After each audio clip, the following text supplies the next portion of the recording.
Hola, ¿cómo están? Otra vez aquí en Videoteca ID. Vamos a tratar este tema muy importante que se refiere a Pablo y los primeros cristianos. ¿Por qué lo del título? Vamos a encontrarnos en un primer momento en este texto, que es en Hechos 1.12. Y resulta que vamos a encontrarnos aquí en Hechos 1.12 y dice aquí en la versión PDT: entonces los apóstoles regresaron a Jerusalén desde el Monte de los Olivos, que quedaba más o menos a una distancia de 1 kilómetro de Jerusalén. Era una distancia corta que la ley permitía caminar un día de descanso. Muy bien, entonces aquí viene todo esto. Pues que estamos hablando de que allá los apóstoles no se encontraban lejos, y esto es continuación del tema anterior, refiriéndonos a que precisamente cuando ellos están, los apóstoles, pues tuvieron la experiencia de vivir la majestuosidad de Jerusalén, de los portales de Jerusalén, y es precisamente en uno de ellos donde van y retornan. Pero es muy destacado esto porque nos da una idea de las distancias, y si bien es cierto el Monte de los Olivos está muy cerquita, pero otros lugares no son así. Por ejemplo, en Hechos 9:30, hablando del apóstol Pablo, dice: al enterarse los hermanos lo escoltaron hasta Cesarea y después lo encaminaron a Tarso. Aquí es muy interesante porque dice lo escoltaron. Este término es como cuando lo van protegiendo, lo van cuidando, pero ¿cuidando de qué? Vamos a ver aquí.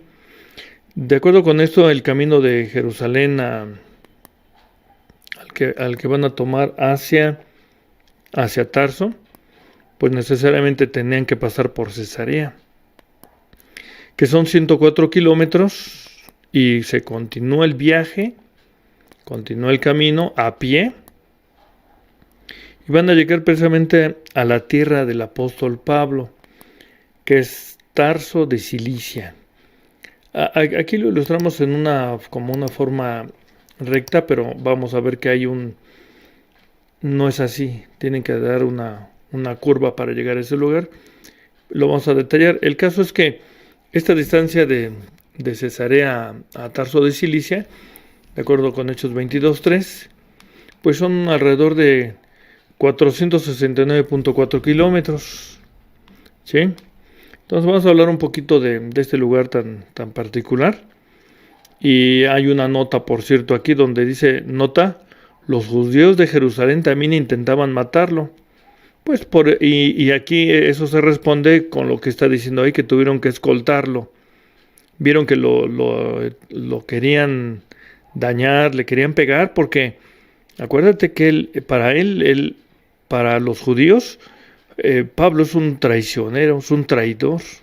Entonces, después de ser el gran perseguidor de la iglesia, ahora ya está con ellos. ¿Cómo es posible eso? Entonces tratan de matarlo, y por eso lo de la protección que le brindan los hermanos. Entonces vamos a ver que, hablando un poquito de este lugar de Cesarea, claro, es perteneciente a César, y lleva su nombre porque es una ciudad que Herodes el Grande construyó en honor de Augusto César, en la costa de Judea, en el camino de Tiro a Egipto, a unos 104 más o menos kilómetros al noroeste de Jerusalén. Y nos menciona aquí que anteriormente estaba en este sitio la torre de Estratón, fue capital de la provincia de Judea. Pilato tenía allí su residencia, y en excavaciones arqueológicas se encontró una piedra con la inscripción de su nombre. Y dice, además hay otro relato referente a este lugar, que en donde Felipe el evangelista llegó a esa ciudad con la predicación. ¿Te acuerdas que se encontró con el eunuco de Candace, no? Dice, cuando ciertos griegos conspiraron para matar a Pablo, los hermanos le enviaron a Cesarea y de allí a Tarso. Hechos 9:30 constatamos, dice, cuando se enteraron de ello los hermanos, se lo llevaron a Cesarea y de allí lo mandaron a Tarso. Ya viste cómo es la escala del que mencionábamos en la lámina anterior. Entonces lo tienen que ir protegiendo porque pues ya es miembro de ellos, es alguien que, por cierto, ya recibió las recomendaciones. ¿Te acuerdas? Este hombre Ananías, de que instrumento escogido es Pablo de Tarso. Muy bien, entonces vamos a mirar esto. Otro dato interesante de ese lugar de Cesarea es que Cornelio el centurión vivía ahí en ese lugar, donde fue por primera vez y se le predicó a él, a su familia, y fue el inicio de la evangelización de los gentiles. En Hechos 10:1 al 48 solamente vamos a citar algunos. Y dice, vivía en Cesarea un centurión llamado Cornelio, del regimiento conocido como el italiano. Bueno, en otras versiones dice el regimiento la italiana. Él y toda su familia eran devotos y temerosos de Dios. Realizaba muchas obras de beneficencia para el pueblo de Israel y oraba a Dios constantemente. ¿Cómo es que le nacía a este hombre hacer esa labor, cómo se le enternecía el corazón de ver a gente que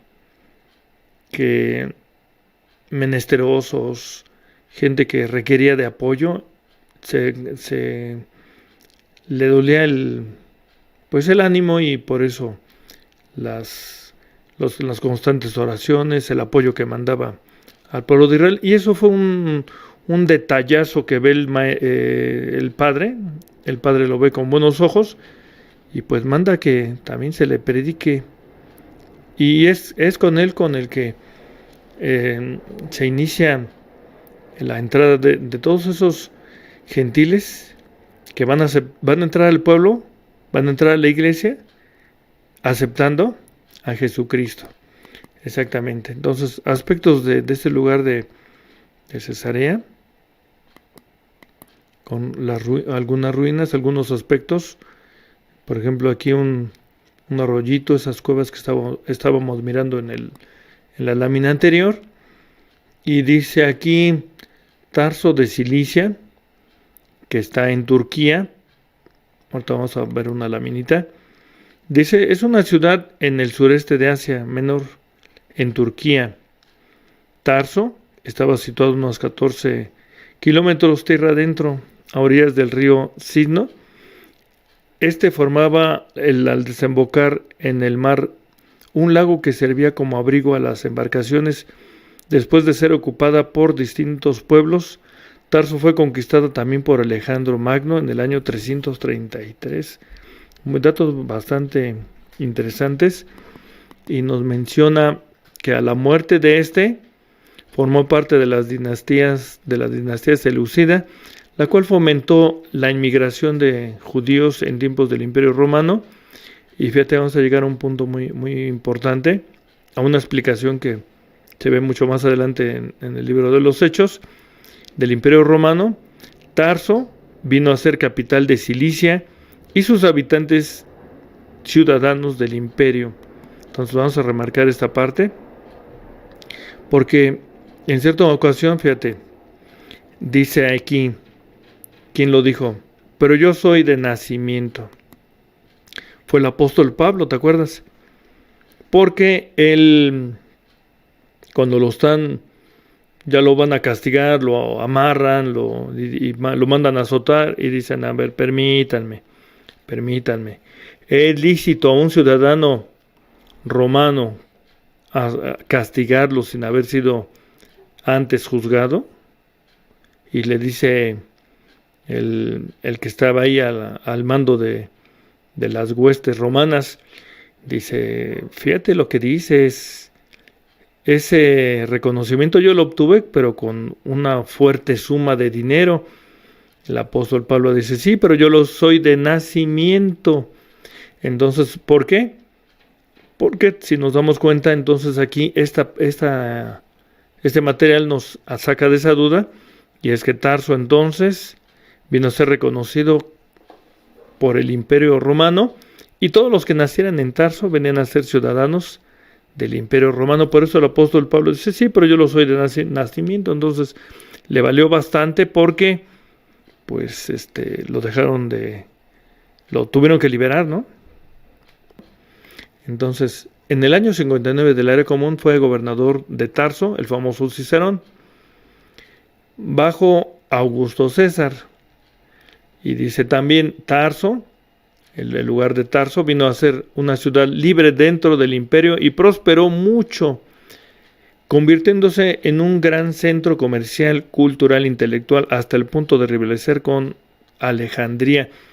Y es que todos estos lugares, si nos damos cuenta, quedan en el camino de esa famosa ruta de la seda. ¿Sí? Entonces, que ya hemos platicado de ello. Y vamos a llegar a un punto bastante interesante, que de ahí tomamos lo del título de este tema. Pablo, que nació allí, según Hechos 9:11 y 22:3, sentía cierto orgullo por su ciudad, pues dijo: yo de cierto soy hombre judío de Tarso, ciudadano de una ciudad no insignificante de Cilicia. Al principio de su vida como cristiano, fíjate lo que estamos diciendo, al principio de su vida como cristiano, los hermanos de Jerusalén le enviaron a su ciudad natal para protegerle de persecución. Ya ves que lo quieren matar. Allí le fue a buscar Bernabé para llevarle a Antioquía. Pero antes de pasar a la siguiente lámina, vamos a marcar un dato muy, muy importante, que es este. Al principio de su vida como cristiano. ¿Por qué lo resaltamos? Porque resulta que muchos dicen: ¿cristiano? ¿Qué te pasa? Si cristiano es un término ofensivo. Es decir, ¿sí? ¿Estás segurito? Entonces por eso la carita de como que no puedo creer eso. Y pues lo estudiamos, ¿correcto? Muy bien. Entonces vamos a ver qué podemos sacar de ello. Y es que fíjate, luego dicen cristiano. ¿Por qué? Si es un apodo, no sé de dónde sacarían esas ideas, Es denostativo, es ofensivo, dicen muchos. Entonces vamos a ver qué hay de cierto en ello, ¿sí? Entonces, mucha calma, vamos a tratarlo con mucho detenimiento, porque es de vital importancia el definir: ¿eres cristiano o no eres cristiano? ¿O qué clase de cristiano eres? Entonces vamos a considerar en Hechos 11:26, que dice, a propósito del término: y se congregaron allí todo un año con la iglesia y enseñaron a mucha gente, y a sus discípulos se les llamó cristianos por primera vez en Antioquía. Mucho ojo, se les llamó. Aquí destacamos esta parte porque fíjate que nos va a dar una explicación bastante convincente, y para ello recurrimos al diccionario Strong y encontramos con este término que es grimatizo. Grimatizo dice, deriva en, puede ser un mandato. Otra acepción es una amonestación, o puede ser una instrucción, o puede ser una revelación. Grimatizo. Pero no cualquier clase de revelación, de amonestación, de instrucción, mandato. No. Sino que, fíjate lo destacable, que es todas esas 4 opciones. Grimatizo, pero ¿qué crees? De procedencia divina. Por consiguiente, aquí cuando dice y a los discípulos se les llamó, ¿quién específicamente dijo los van a llamar cristianos? Hay algo aquí importante que dice que es de inspiración o de procedencia divina. Mateo 2:12. Pero siendo avisados por revelación en sueños que no volviesen a Herodes, regresaron a su tierra por otro camino. Entonces, pero siendo avisados, ¿quiénes? ¿Te acuerdas? Los magos del oriente, y alguien les dijo, no se regresen por ese camino y ni le digan a ese amigo que dónde está el bebé. Entonces, pero siendo avisados, le dijeron, regrésense por otro camino. Ese avisados es crimatizo, igual, que es de procedencia divina, y de ahí que lo respaldamos con Mateo 2:22, no nosotros, sino el mismo texto nos va guiando, y dice, pero oyendo que Arquelao reinaba en Judea en lugar de Herodes, su padre tuvo temor de ir allá, pero avisados por revelación en sueños, se fue a la región de Galilea. ¿Sí? ¿De quién está hablando? De José. De José, el carpintero, exactamente. Entonces, ellos también tienen que proteger al bebé, pero son avisados. ¿Quiénes les avisan? Pues de procedencia divina. El Espíritu de Dios, o un ángel, o una revelación, o en sueños. Todo eso es por revelación divina. Otro ejemplo es este de Lucas 2:26. Y dice, y le había sido revelado por el Espíritu Santo que no vería la muerte antes que viese al ungido del Señor. ¿Te acuerdas de esas escenas tan bonitas? Y le fue revelado.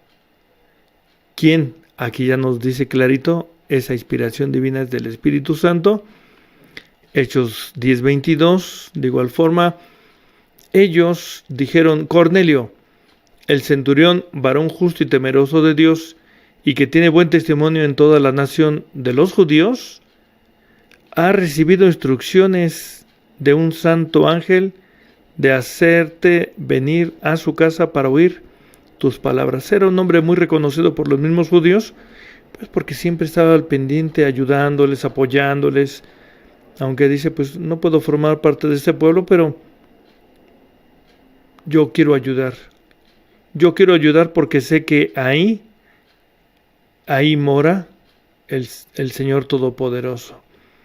Entonces, pero dice aquí que alguien les dijo, pues vayan a la casa de él y háblenle, evangelícenlo, y fue una instrucción de un santo ángel.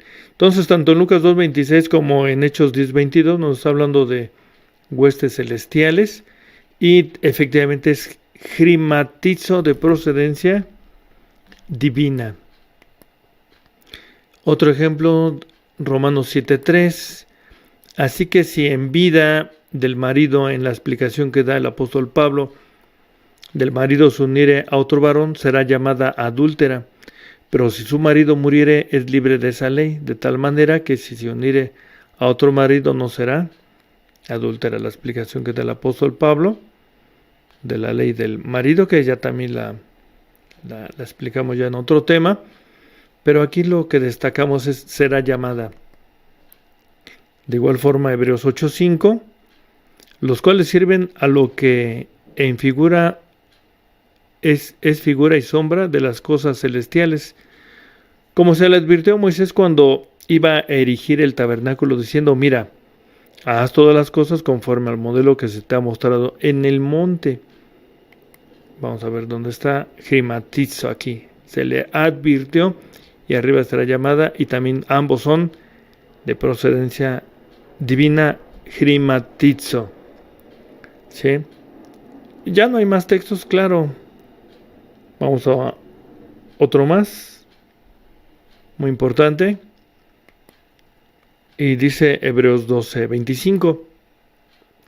Mirad que no desechéis al que habla, porque si no escaparon aquellos que desecharon al que los amonestaba en la tierra, mucho menos nosotros si desecharemos al que amonesta desde los cielos. ¿Dónde está crimatizo?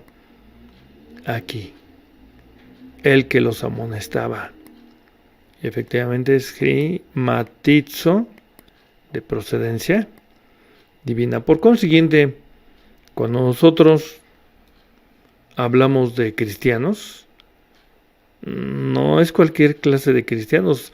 Es decir, los primeros que se nombraron eran los auténticos.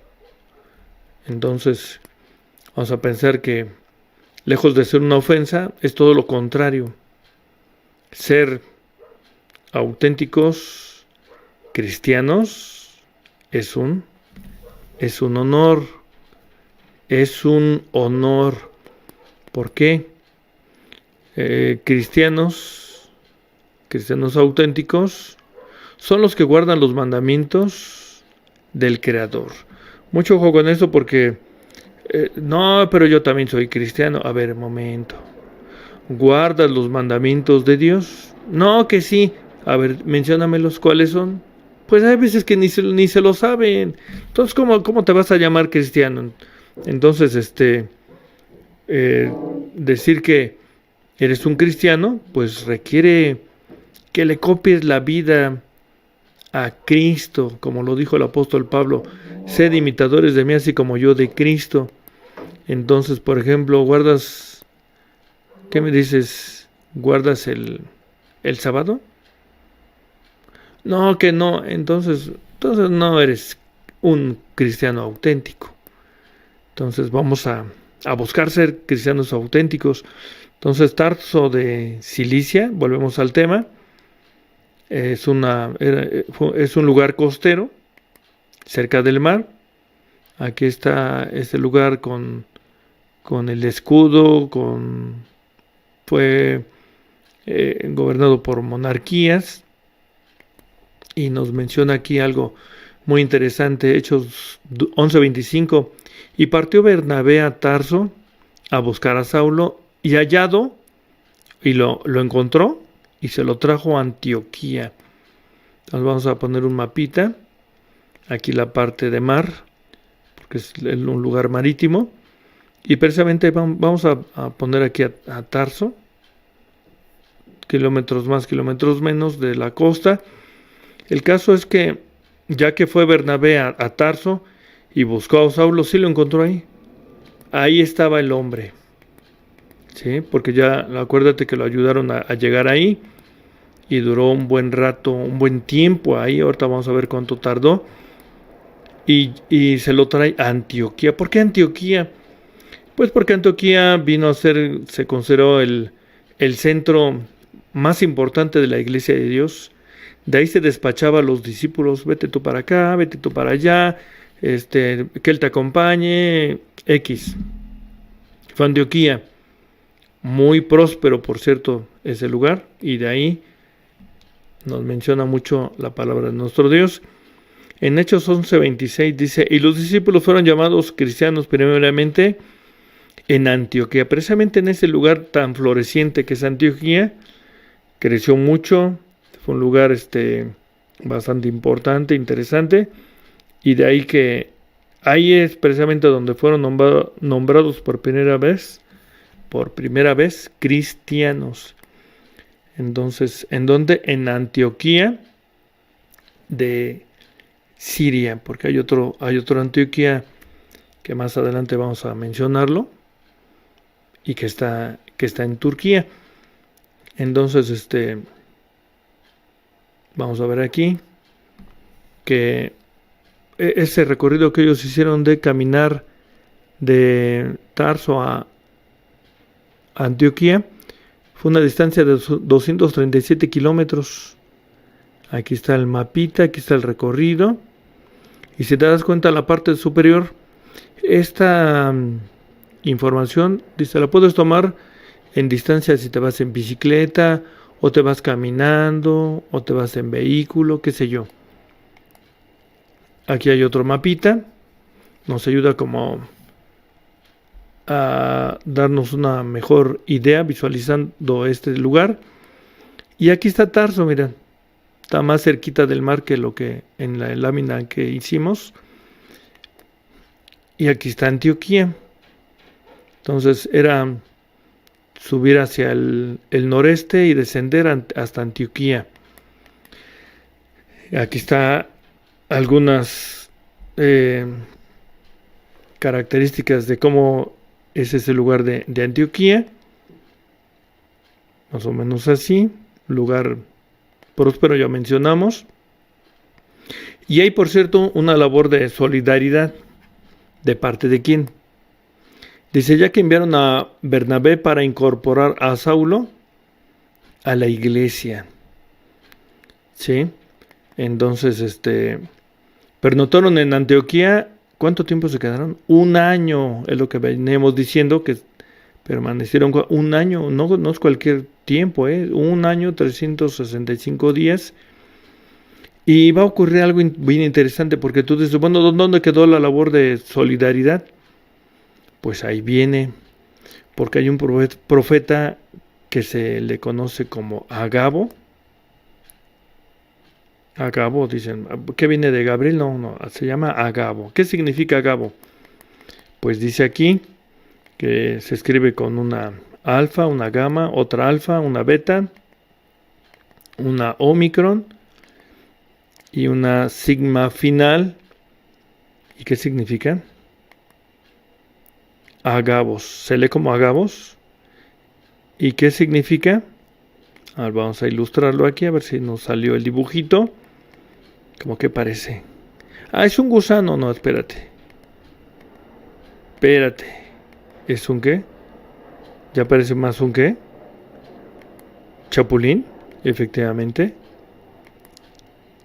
Entonces, Agabus, en inglés es locus, y es un saltamontes. ¿Sí? ¿Y qué hace este profeta Agabus?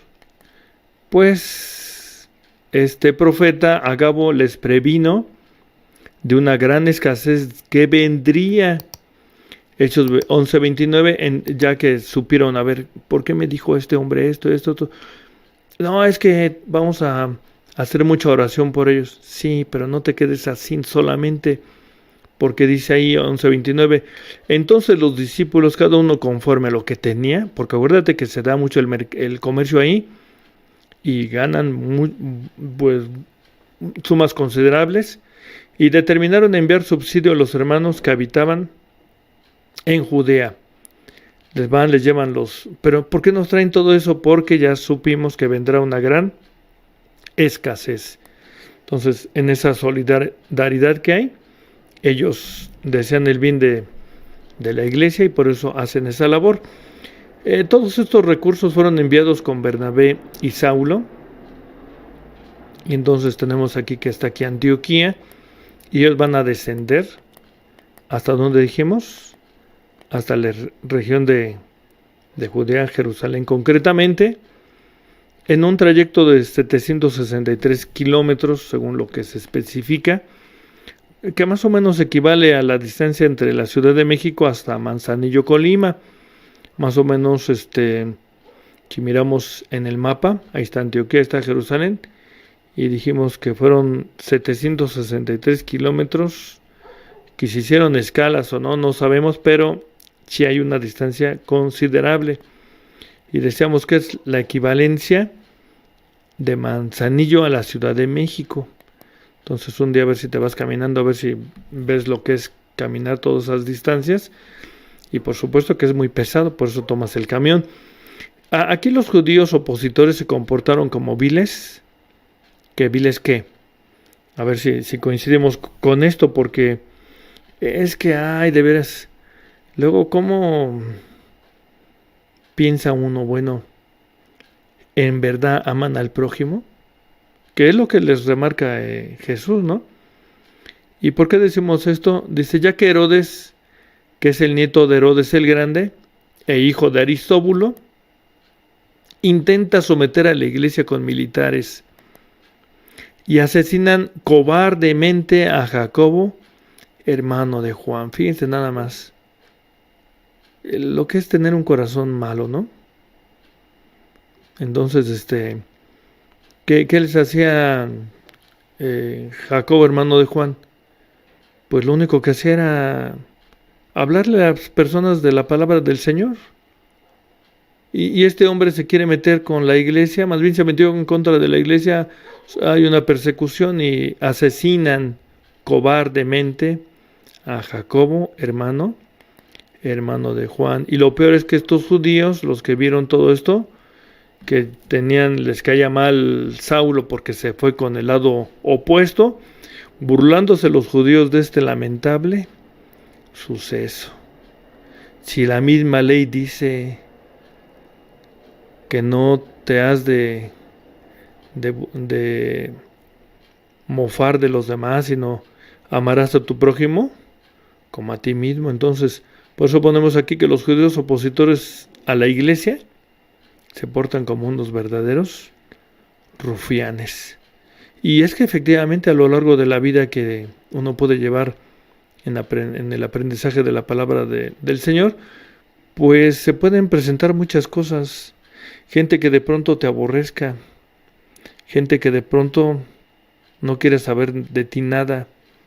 Pero lo interesante es seguir, porque lo más satisfactorio es que no se le sirve a los hombres sino a Dios. Entonces te seguimos aconsejando de que sigas estudiando la palabra del Señor, te adentres, te identifiques y, como dice el apóstol Pablo, no te canses de hacer el bien, que a su tiempo segarás muchos beneficios del Señor. Que el Señor te bendiga y nos seguimos viendo aquí en este canal de Videoteca IDI.